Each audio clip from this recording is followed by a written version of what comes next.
Assalamualaikum, selamat sore. Saya Brigadir Sahabat Tani. Ini berada di kebun di mana beliau saya rekrut menjadi petani buah yang berada di Desa Mario, Kecamatan Kulo, Kabupaten Sidene Rapang. Jadi sebelumnya beliau yang punya lahan Bapak Upi, di mana beliau saya ajak untuk berkebun buah. Kemudian ini beliau sekaligus menanam jenis mangga satu macam dengan jenis Kyojai. Ada 150 pohon yang ditanam beliau dengan jarak tanam 12 kali 12, kurang lebih seperti itu. Kemudian kita lihat yang di depan kita ini, yang di depan kamera ini sudah ketinggian hampir 2 meter. Jadi kenapa kita memilih mangga Kyojai? Karena nilai pasarnya, buahnya itu nilai pasarnya sekarang itu alhamdulillah kita melihat nilainya sangat tinggi ya, karena bisa mencapai 10 ribuan hingga 15.000 per buah. Itu buah yang bisa mencapai dengan berat 1 kilo. Karena mangga ini bisa mencapai dalam per buahnya itu 1 kilo ya. Ini dengan luas lahan kurang lebih 2 hektar, namun masih ada yang kita lihat yang menjadi sawah pertanian. Dulunya di sini juga ini sudah dibuat persawahan, namun kembali dijadikan kebun buah.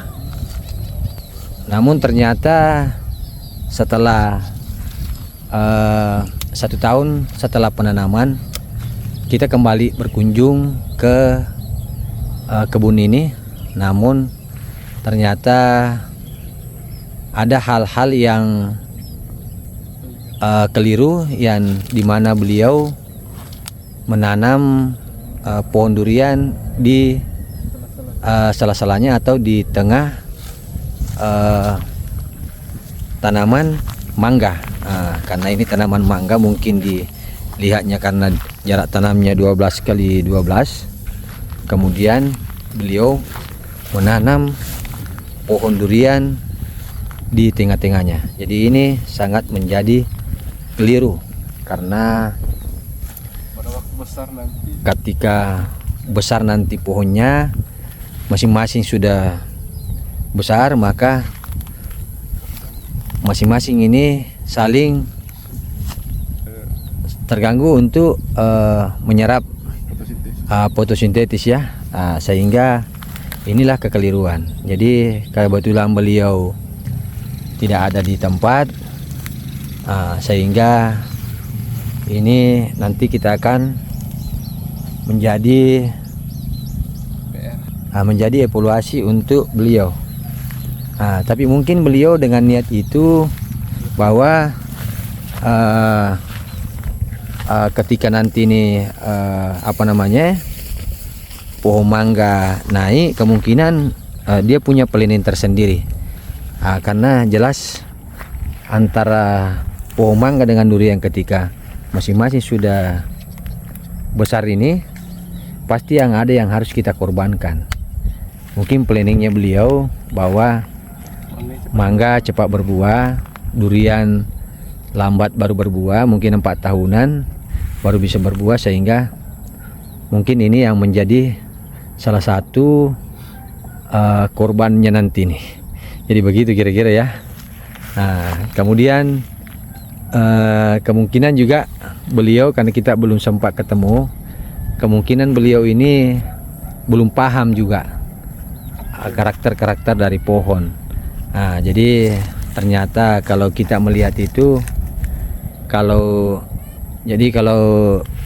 pohon itu tidak bagus Kurang menangkap iya sinar matahari yang masuk ke daun-daun atau ke batang-batang itu, maka pertumbuhan pun juga itu akan lambat.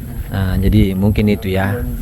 Jadi teman-teman sahabatan Indonesia, kami masih tetap belajar juga dalam dunia perkebunan, karena kita ini dari hobi saja menjadi seorang petani buah, sehingga kita minim ilmu, hanya kita belajar dari mungkin teman-teman yang punya nah, jadi kita ini hanya melihat video-video yang ada di YouTube.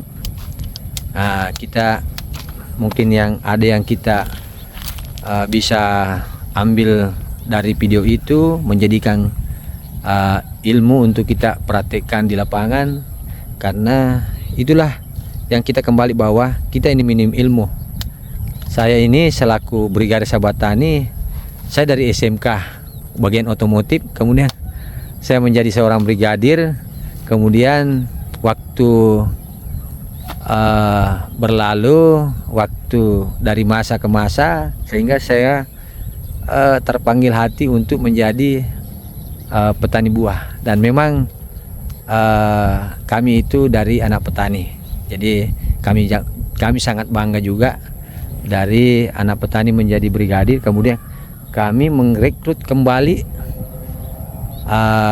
para teman-teman yang bisa menjadi petani buah, begitu. Jadi saya rasa ini kekeliruan ya, karena mungkin melihat pohon-pohon durian atau harga dari buah durian, karena kita lihat durian-durian yang premium sekarang kayak Musangking harganya 300.000 per kilo, duri hitam 500.000 per kilo, sehingga beliau menanam di sela-sela ini pohon durian. Jadi seperti itu mungkin, tapi ini hal yang menjadi pelajaran untuk kita petani yang pemula yang minim ilmunya.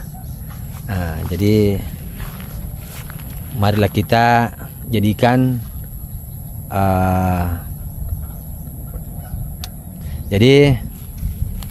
marilah kita, khususnya saya menyapa khususnya orang Sidrap, saya mengajak yang punya lahan yang tidak produktif, ayo kita menanam pohon buah.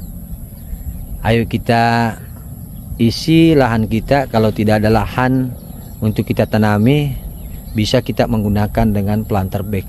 Kita pilih tanaman yang mana bisa kita jadikan tanaman planter bag.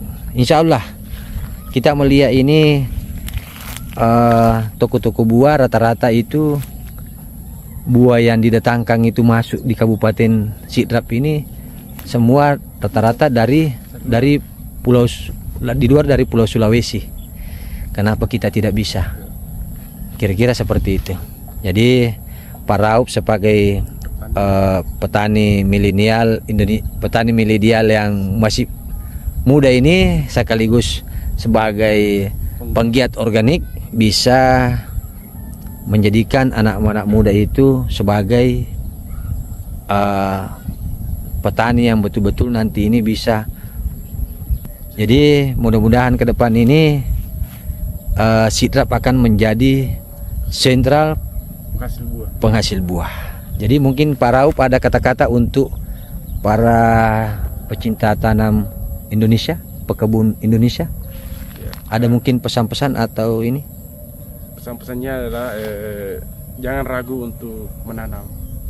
Apapun jenisnya, insya Allah akan menghasilkan buah yang akan kita inginkan. Iya, oke. Jadi cukup sekian dulu video untuk kali ini. Saya Brigadir Sahabat Tani, semangat untuk berkebun.